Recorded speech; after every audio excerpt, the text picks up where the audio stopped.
အားလုံးပဲမင်္ဂလာပါဒီနေ့ငွေလာတင်ပေးမယ့်ထိုင်းစာလုံးကတော့ခွီဆိုတဲ့စကားလုံးလေးပါ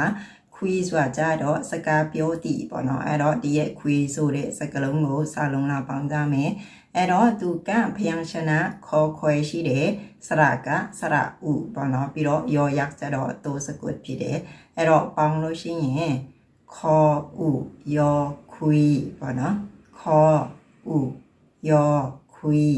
ခေါ်ဥယောခွီပေါ့နော်အဲ့ဒါဆိုတော့ခွီဆိုတဲ့စကားလုံးလေးပါခွီဆိုတာကျတော့စကားပြောတည်ပေါ့နော်အဲ့တော့ဒီ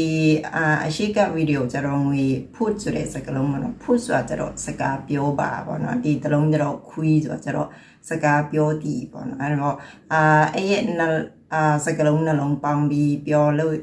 လည်းရတယ်ပေါ့နော် put ခွီအမျိုးဆိုဥပမာput ခွီကန်ပေါ့နော်အမျိုးဆိုလို့ရှိရင်စကားပြောကြတယ်ပေါ့နော် put ခွီကန်ပေါ့နော်အဲ့လိုမျိုးလေးပြောလို့ရတယ်ကဲဒီနေ့တော့ဒီလောက်နဲ့ပဲဆုံးသတ်လိုက်မယ်အားလုံးကိုကျေးဇူးတင်ပါတယ်